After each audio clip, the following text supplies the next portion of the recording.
Hello there, kia ora.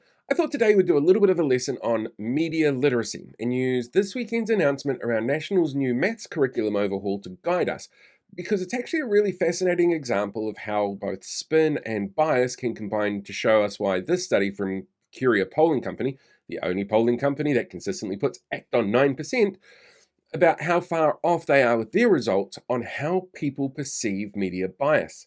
This weekend, National announced to a very chilled audience, I mean, like literally, there was no heating in the big hall, that they were going to be overhauling our maths systems in schools. The curriculum would be changing. According to the Prime Minister, our kids are failing maths at an alarming rate, and that could jeopardize their future and limit their career to, I don't know, being Christopher Luxon's Minister of Finance.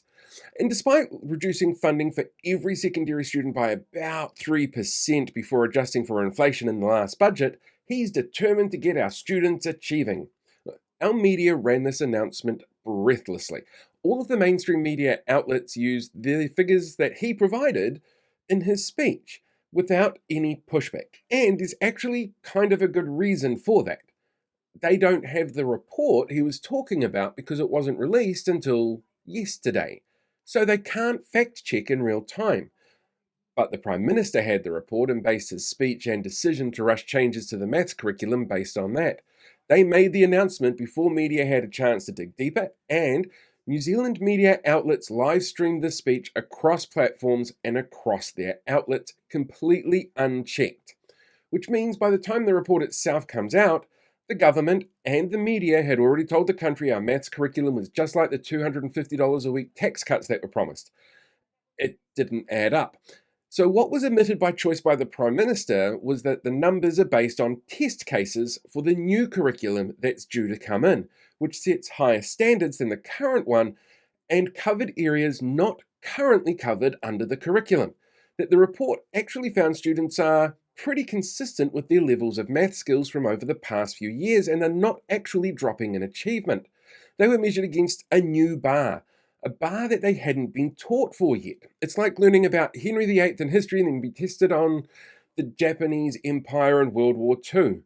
But the amount of pushback and corrections from the media afterwards is significant here to highlight the bias.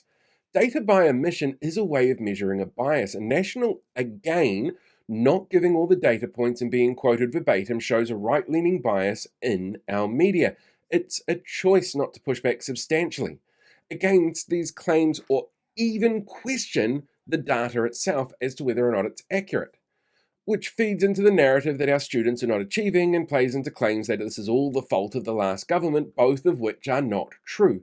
In fact, that same report points out that there is a strong correlation between outcomes and socio-economic factors, and when barriers are lowered, like providing nutritious free lunches, extra support for people with different learning techniques, the use of tools like phones to be able to access better resources directly, and schools given more resources to work with, well, those are all changes that the government's fiddled around the edges with, but the outcomes are far more consistent across age groups and achievement is higher, which also has not been covered by the media, continuing to back up that National Party narrative, which feeds into a right-leaning media bias by using more fear-based headlines and advocating for a more conservative, traditionalist perspective that maths in school should be taught the same way and we should test all the time, despite evidence that this antiquated method doesn't take on board different learning styles and educational needs.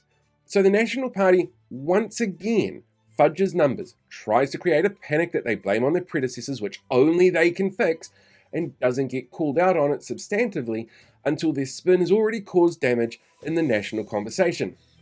But hey, definitely helps get those clicks and to sell newspapers.